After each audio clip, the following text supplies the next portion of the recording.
Update. Landlord opened credit cards in my name and stole my identity to fix the house I rent. I now owe $10,000, and he said he's going to file an eviction on me if I tell the police. Original post. I've been renting from a private landlord for the last 18 months at a decent rate, but the house definitely needed repairs. Back in February, several of the repairs were made, which were a long time coming, but I was alright with it finally getting done. My plan is to buy a house in January, unless I get the job I just applied for in a different city, where I'd rent for a year before buying. 2 weeks ago, I received a letter in the mail saying I owed a credit card company nearly $6,000. Since I believed it was fraudulent, I disputed the collection notice in writing, while within the 30 days it said I had. Yesterday, I got a call from a different collection agency looking to collect on a credit card debt of almost $4,000. I told them it wasn't mine, and they provided me with a little bit of information about the account. It looks like the address on it is my landlord's. This morning I was able to get a statement from the credit card company, and it looks like it was open near the end of January, and all of the charges are basically at either Lowe's or fast food places throughout February. I'm working on getting the other statement, but I suspect it'll show the same thing. When I checked my credit, neither one of them ever showed as having a payment on them. Both addresses show as his address.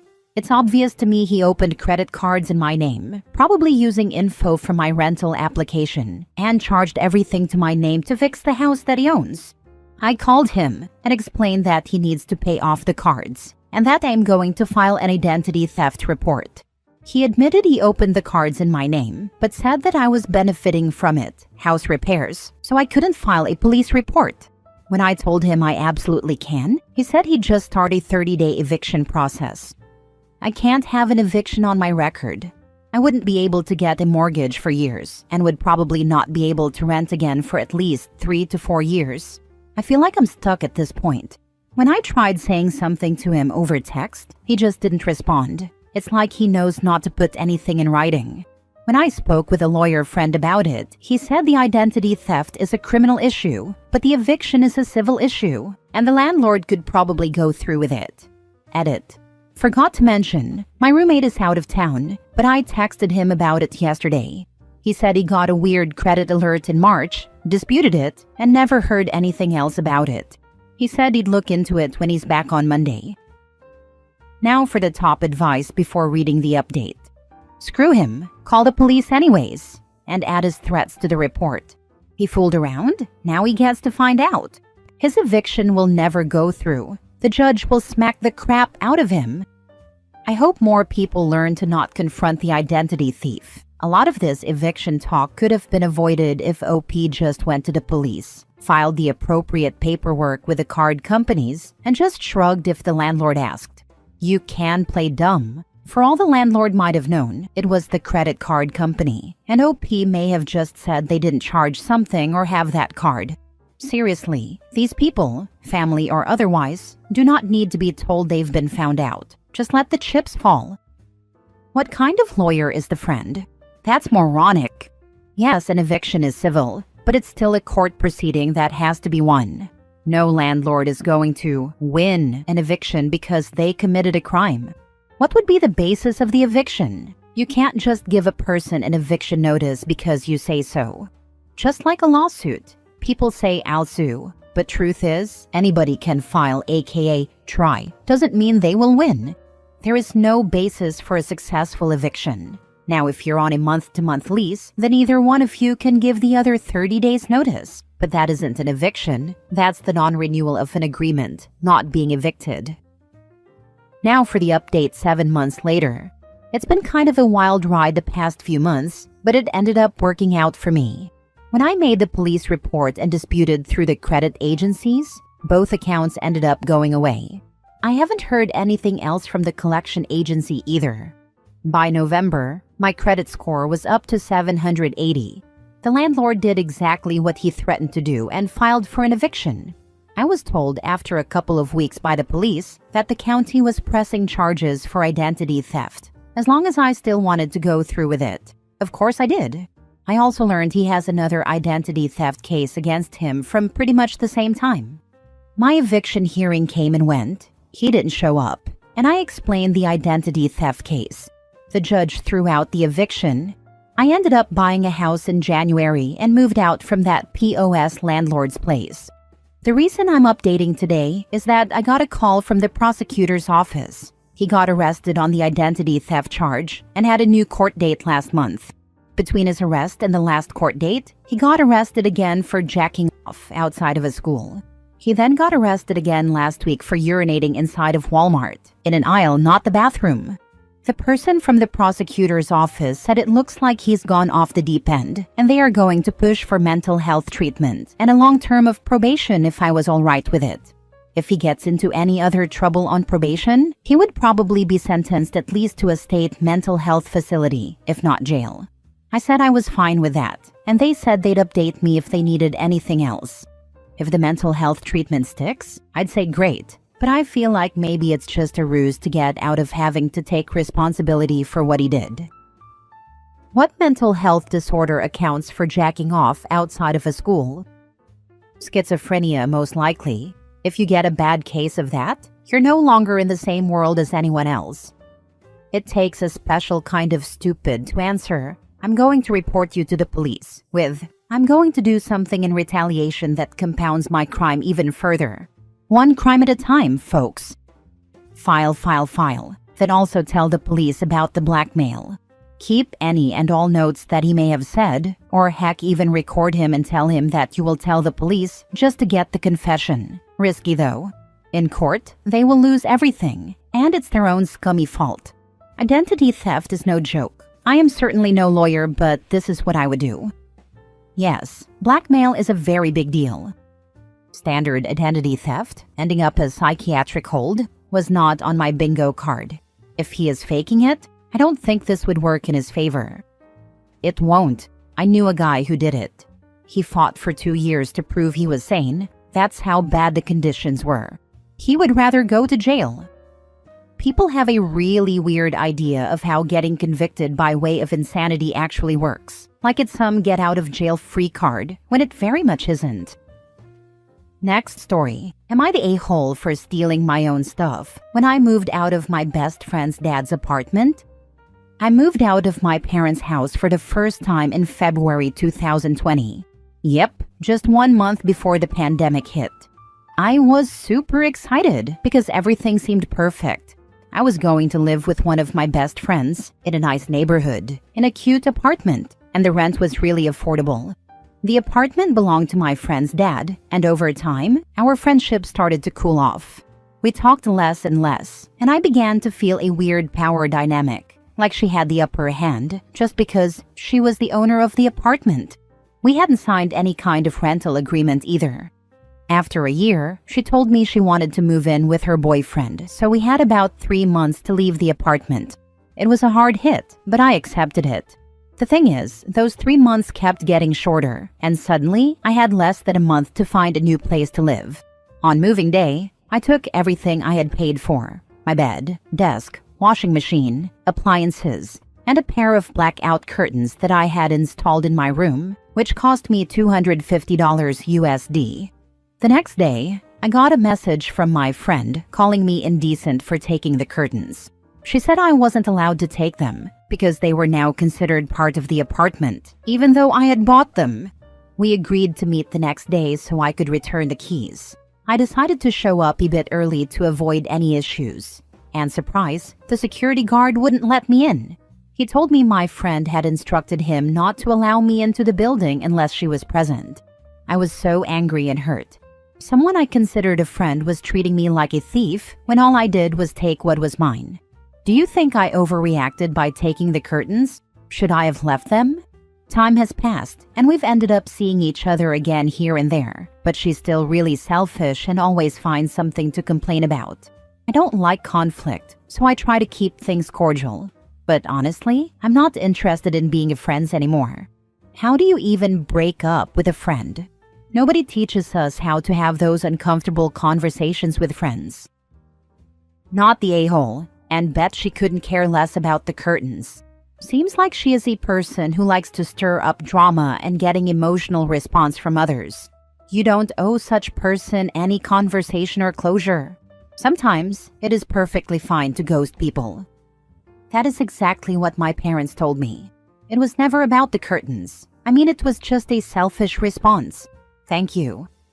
Not the a-hole. If she wanted to keep the curtains, she should have offered to buy them from you. You said this was your first time living outside of your parents' house, and I know in your position I'd be worried that there was some unspoken social rule I missed, so I'll reassure that you haven't missed anything. What you did was absolutely normal. Everyone should leave with the things that they own, unless some other arrangement is discussed and agreed upon. You don't know how calmed I feel after reading your comment. It was my first time indeed, and I really felt like I was wrong and knew nothing about adulthood. Thanks. I have been a landlord and a tenant. You leave what was there when you arrived and take what you added. If you left stuff, even nice stuff, you could be accused of not cleaning out the place upon your departure. She has no idea what she's talking about.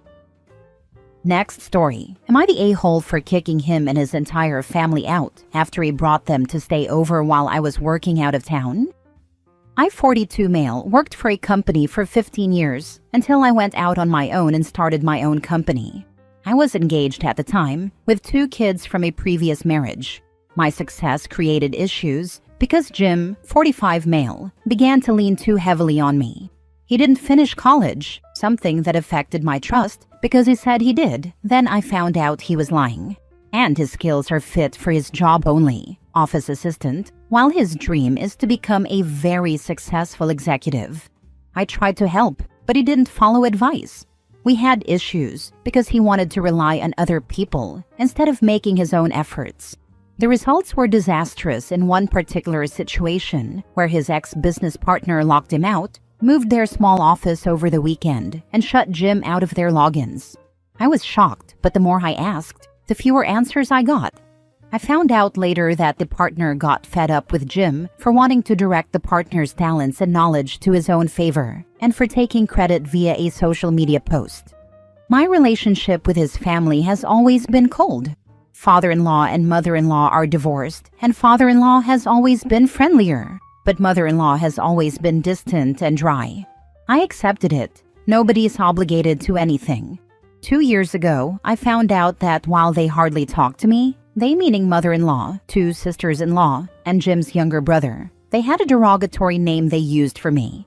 His phone had a notification, and I saw my name. I got into his phone and found a family chat where they roast people, share other things, and talk about me using my real name and a bad nickname. I confronted him and called his mom out the very next time I saw her. It was a crap show that ruined whatever thin thread of a relationship I had with them. Also, he didn't defend me or stand up for me. I went full no contact with all of them. We had a long crisis, went to therapy, I no longer believe in it, and found stability for over a year with no fights or major disagreements. Fast forward, I rented a beautiful house with an indoor pool, portable not in ground, and a tiny space where I created a home theater. I'm now working mostly out of town for a long-term client, 3-year contract, so I moved my kids with me since my client is near my hometown area. My lease was supposed to end in June. My kids and I spend most of our time at my out-of-town property. I stayed on the lease because I still have 5 or 6 clients nearby and allowed Jim to stay over. I began to notice some things and asked him if he was having someone over, which he denied. Long story short, he broke my trust. I let him stay over, but it was just him, not his family. I showed up on a night when I said I would be out of town and found all of their cars in my driveway. They were all inside like it was their house. I made them leave immediately, and they did. I left that same night, came back a few days later, didn't go in, and they were back. I canceled my lease without telling him, paid a fine. It wasn't my first choice, but it was my best option, and had movers come take everything. I called him while he was at work and told him that his stuff would be on the front lawn. What bothers me is that he didn't take it seriously. First, he tried to turn it around and acted like he didn't do anything wrong because I never said I don't want your family here. Second, his personal property was drenched because of the afternoon rain, and his tablet got wet. His ex-brother-in-law took the kids because sister-in-law doesn't have a place of her own. I ended up blocking him, but I don't feel any empathy. He did ask me to give him at least 1 week. Because his older sister had gotten evicted while we were on the call at the time, I put his stuff outside, and I refused. Why would I? He did everything behind my back, as always. My best friend says it's because I'm numb from so many situations, but that what I did was a bit over the top, considering there were kids involved. Am I the a-hole? Now for the top comments. Curious if he had been transparent with you, and if his family had treated you like they were decent human beings, you might have let them stay there. The irony would be delicious.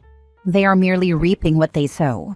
I am a generous, loving person, but when someone takes and uses, there comes a time I snap, and I get cold as heck. I no longer care at all about what happens to them. I am just done. Sounds like that is where you are. I would have been open to help up if his family had been open to at least treating me with respect. I understand that earning the love of a partner's family takes time, but I was willing to be a part of his family. I took their non-replies to my texts and one-syllable responses as a sign. It wasn't ideal, but I could respect that. However, using me as their personal clown behind my back was something else. Last story. Am I the a-hole for not letting my dad's girlfriend walk through the front door that's in my room when she was upset? I, 23 male, live with my dad, his girlfriend, when my dad hasn't kicked her out after one of their spats, and my youngest brother. We've been living together for the past 3 or 4 years. We recently moved into a new house around August of 2023, and my new room is like a mudroom, but we only use it as a bedroom for me. It has the front door, which is fine because my family only really uses the back door, and I can just grab whatever food or packages are delivered and distribute them. Anyway, my dad's girlfriend, let's call her Stacy, 34 female, and my dad always get into arguments when he's drunk. We have a small house, so she has nowhere to go but outside or their closet when they argue. Sometimes my dad is on the back porch drinking with my uncles. And even though they will ignore her when she walks through them to go around the house to sit on the front steps, she would rather go through the front door. Since the front door is in my room, Stacy needs to ask. Because, privacy and all, and because I have to move a bunch of things and leave the door and screen door unlocked and open for her. She always does ask. I normally let her. But a few months ago, when this incident happened, she asked me, and I said no because I just didn't want to have to move all my stuff. I was stressed and wanted to have personal conversations with my friends without worrying she was snooping. She likes to eavesdrop and had stolen my sister's girlfriend's things when my sister and her girlfriend lived with us. Also, I have anxiety about leaving the front door unlocked and open, PTSD things, which was heightened by my stressed state. Anyway, when I said no, she cursed me out and said I was being inconsiderate before storming out of my room and almost slamming the door. My friend said I wasn't an a-hole and that it was my room, so I have the right to say no, and it's just my people-pleasing personality making me feel guilty. Yet Stacy didn't talk to me for almost a month after, and our relationship is still strained. I'm internally torn. So tell me, Reddit, am I the a-hole? Not the a-hole, it's your room. It's good that she asked, but she has to respect when you say no and shouldn't be chewing you out about it. The fact that she also snoops would be enough of a deterrent on its own. It's changed your relationship, but that's on her. How much do you actually like her? I ask this genuinely because once you move out, if you don't want to have much of a relationship with her, you don't have to. However, in the meantime, it may make things a bit complicated. If it were me though, she'd never use that door again. We used to be close, but after this incident and a different one on my little brother's birthday last year, I want nothing to do with her. Apparently, when I'm away for work, I have to stay overnight sometimes. She's been going into my room to go out the front door even though I don't want anyone going in there when I'm not home, which the rest of my family respects.